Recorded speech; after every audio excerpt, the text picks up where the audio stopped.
dans ce tuto où nous allons voir dans le menu filtre le point de fuite qui est un outil très intéressant lorsque l'on veut mettre sur un mur ou une surface en perspective une image, un objet ou comme je l'avais fait dans un tuto précédent, un graffiti, donc qui se trouve ici. Donc vous voyez, on avait appliqué deux contours. On voit bien les pierres, on dirait vraiment que c'est peint sur le mur et vous voyez bien que le texte est en perspective.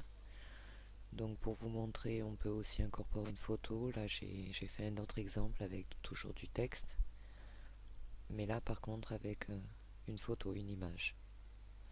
Voilà, donc aujourd'hui ce qu'on va faire, c'est insérer des photos comme dans cet exemple ici. Vous voyez, c'est devenu un calque. Ça donne ça, c'est-à-dire par rapport au panneau, c'est nickel. Voilà, donc vous avez besoin pour ce tuto de plusieurs images, puisque on a différentes inclinaisons ici, là et là. Donc j'en ai préparé à l'avance pour vous montrer rapidement les manipulations qui sont toujours les mêmes, hein. Ça se fait en 3-4 manips. Donc on va commencer tout de suite. Vous commencez déjà par créer un nouveau calque. Vous allez sur la photo que vous voulez insérer. Donc je vais aller voir que je n'en ai pas. Si, ici elle est sélectionnée. Voilà.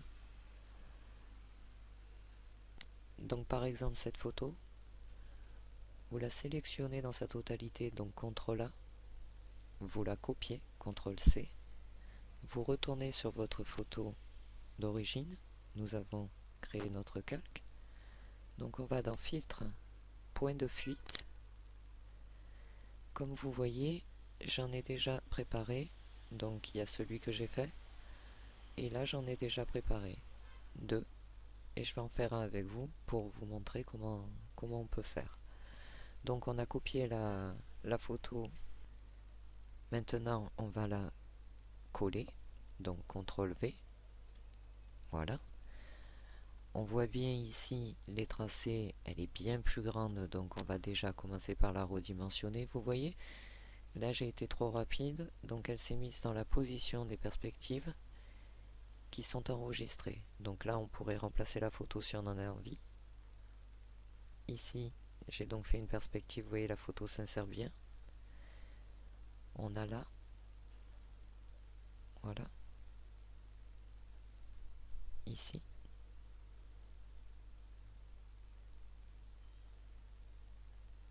Donc on va commencer par la redimensionner. Pour ça, vous cliquez sur cette icône qui est l'outil transformation et qui vous permet, en cliquant sur Shift en même temps que vous appuyez, de redimensionner dans les bonnes proportions votre image.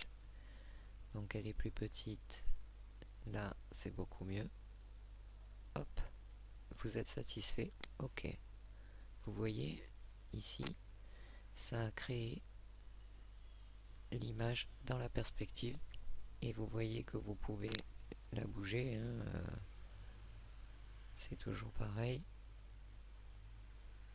c'est un calque à part entière. Donc moi ce que je vous conseille, c'est derrière d'aller dans image, réglage, niveau.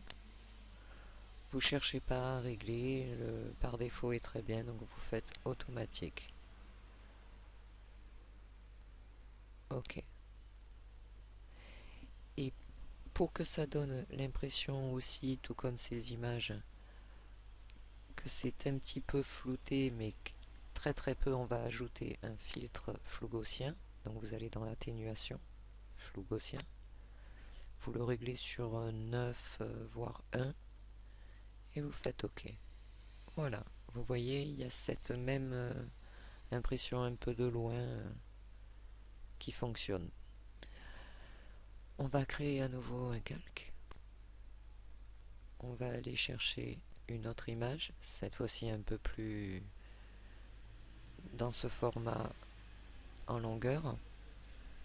CTRL A, CTRL C, on retourne dans notre image, filtre, point de fuite, CTRL V. Là elle est très grande, donc on n'hésite pas, on réduit. Voilà.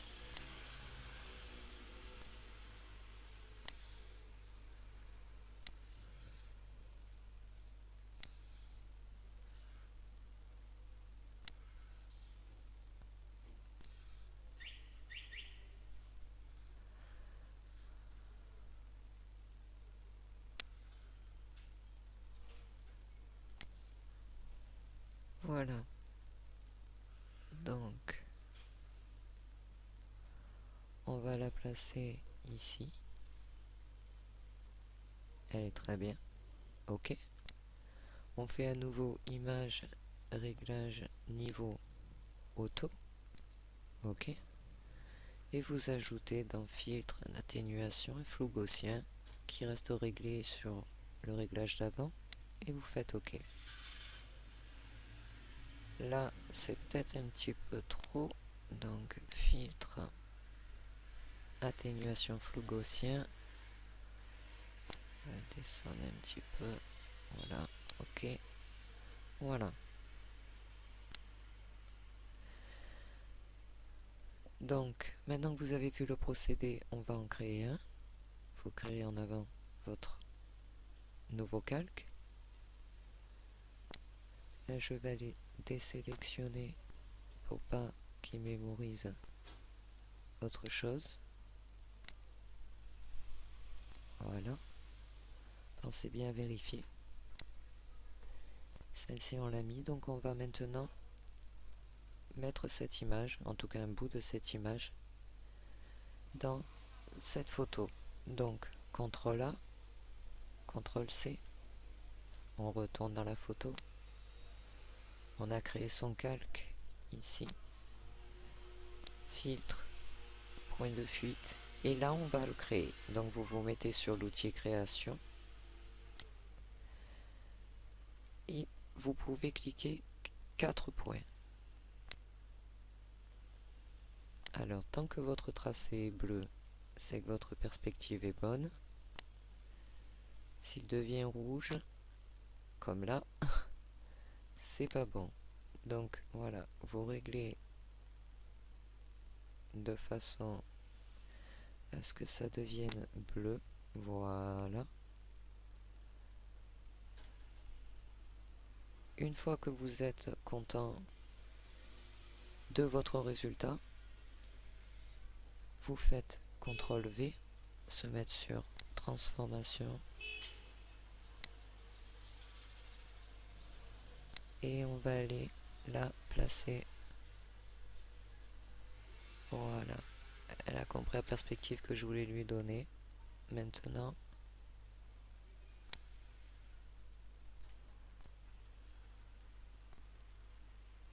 il faut la placer. Alors on va la raccourcir encore un petit peu. C'est vraiment pour vous montrer. Voilà, et on va l'élargir un peu. Voilà. Voilà, comme ça on enlève le cadre noir qui est pas très joli. Et voilà, vous avez créé votre point de fuite, placé votre image. Donc toujours pareil, image, réglage, niveau, auto, ok. Et ensuite vous ajoutez un flou gaussien. Voilà. Ce tuto est à présent terminé. J'espère que le point de fuite avec des images est désormais une chose facile à réaliser pour vous.